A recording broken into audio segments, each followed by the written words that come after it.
What is up, everybody, and welcome back to the channel. This is part 2 or a continuation, whatever you want to call it. We're working on the wiring some more on the truck because we need to get this thing going. I got some parts in. Here we have a new headlight switch, and I went ahead and got a new ignition switch as well, just because this one seemed like everything was working except for this spring connection, the old school potentiometer. That wasn't working, so I was like, what the heck, let's just get a new one so we're not having to worry about it. What's kind of cool is the pole plunger, whatever you want to call it, will actually, this old style will actually go into the new one, so that way we can still have that classic knob if we want, shine that up, or we can just go with the new plastic one. It's kind of funny, the plastic versus the metal. Seems like everything's going towards plastics these days instead of lasting forever like the metal. Anyways, so we will be continuing. Start off with probably taking these out, get the new key installed. I'm gonna have to do some grinding and cutting to get the new key to fit, and then we will start diving into the headlight switch.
Well, I blew a fuse to my fuse panel, and I don't have another one to replace it, so I can't test my power wires and everything. So since I can't do that, Ryan's inside welding up the doghouse, and then I'm going to be working on kind of engine wiring sensors and stuff. So yeah, changed plans, but we're keeping moving forward.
Alright, time for a little update of where we're at. Have pretty much all of the interior electrical working as of now. So we have, start here, the dome light, which works with the light switch, headlight switch, and then we also have some, well, I guess, turn that on, have all the gauges working, voltage. The temperature works, but it doesn't go up until after 100 degrees, so truck has to get up to operating temp. You have the fuel gauge, which is working, and then the and then the oil pressure gauge is working, and then we also have all the lights working for the gauges. And then we can start it up, and so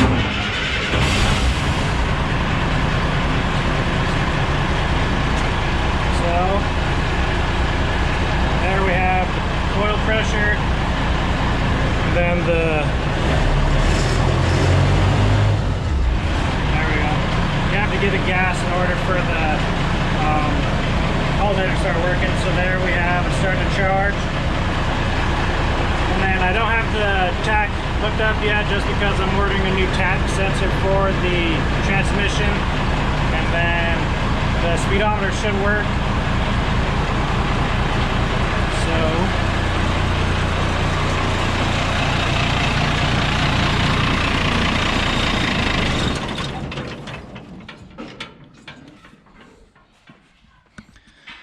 But yeah, so we have all of that done, and so now we can move on to exterior lights, which is getting the headlights working, tail lights working, the cab lights, and then blinkers and all that. So get that done, and then I say we get it out and go for a little drive or something.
Well guys, as you can see, we're out of the shop.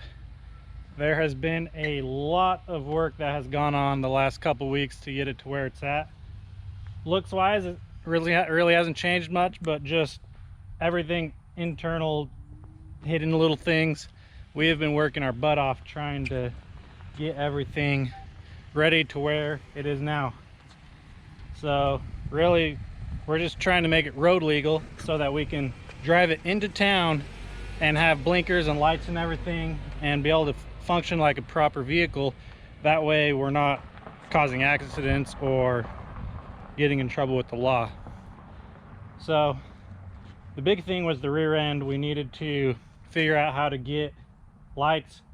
So we did this temporary light housing that Ryan built that you guys saw in the time lapse, and we just welded a plate on there, cut the holes, put our lights in there, then we mounted the license plate. And then another thing we have are the mud flaps, and that will keep us legal in the aspect of not throwing up rocks and protecting others from things like that. So that was just part of the thing. That was like the main things. That and the lights were the main things that I was worried about taking into town and being able to operate like a normal vehicle. And we got all that done. And then we also needed the speedometer and tachometer to work, just so that we can, mainly so we can figure out which rear end we need. So here we have our speedometer, and then the tachometer is working now too. So that way we can look at our speed and RPM and say, okay, we're only going 55 miles an hour at this RPM, so we're gonna need this ratio to get us where we want to be. We have one. We found a differential that might work, but we don't want to buy it until we know what our RPM and everything was. So it's exciting because we're going to find a lot of things out with this test drive, and we're taking it into town, so we get to hopefully get some people's reactions, and it'll just be exciting to get this on the road and drive it.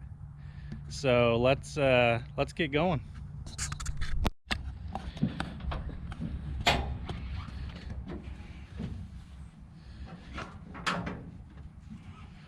Fire it.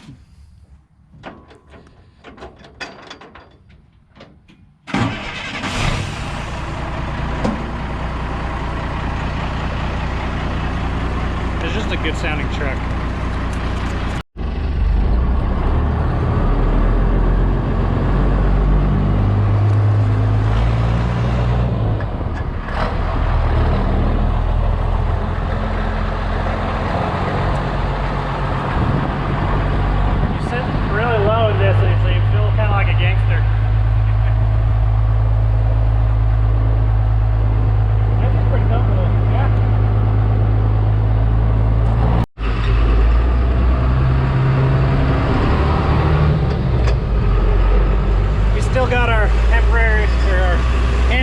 Temporary shift lever.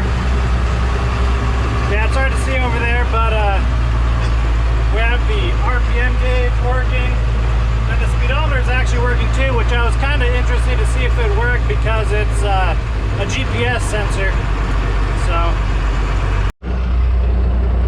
well, here we go. This will be our first highway that we pull onto.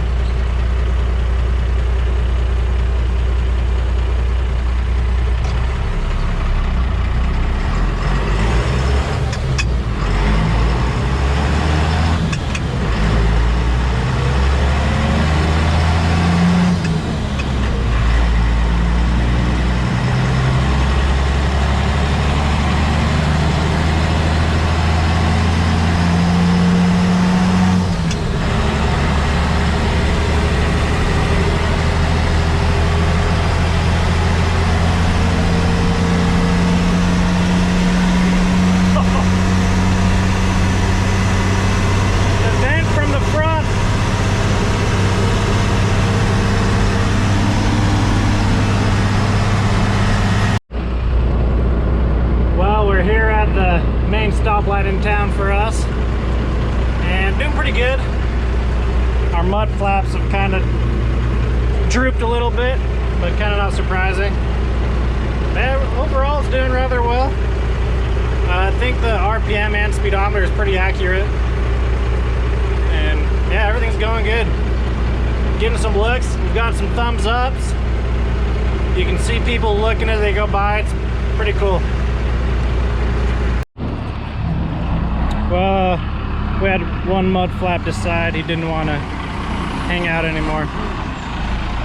But we made it. Just set this right here. But she did pretty good. Other than the mud flaps. I'll probably just break the other mud flap off anyways.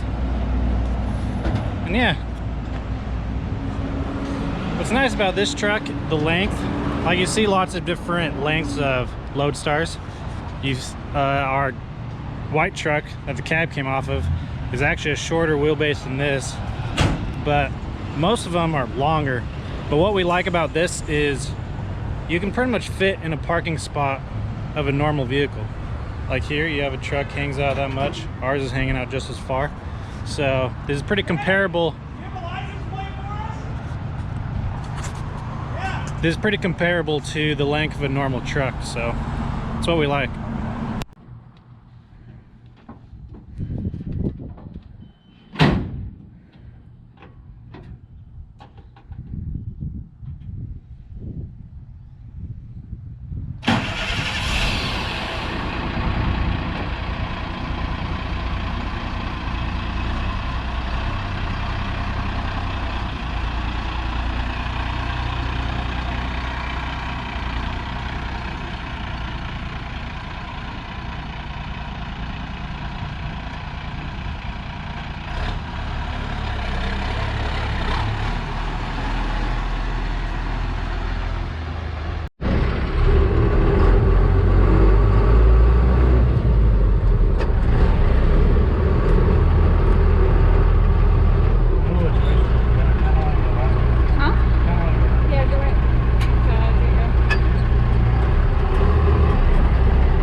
Well guys, we made it back to the ranch. Overall, truck did pretty good.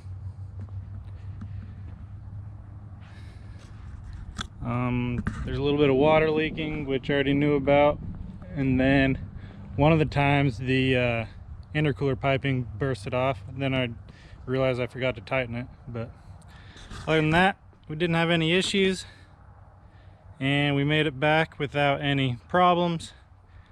No cops, but it did really well. Pretty happy with it. Now we can take a little break from it. Been hitting it hard the last couple weeks. I think I'm gonna work on my car now, but I think next is the rear end. We want to get this deck built between the frame rails, clean all this up so it looks good, and I'm excited for that. It's gonna really change the looks of things in the back. And then we got to start looking into fenders, see what we got to do there. But things are happening slowly. So I think this is where I'm gonna end this one, guys. We finally got to another goal of taking into town. Went and ate some food and drove the truck and got some good looks. Got a lot of thumbs ups. Had a couple guys take pictures, lots of heads turning while they're driving by, so it was just fun seeing people's reactions to it.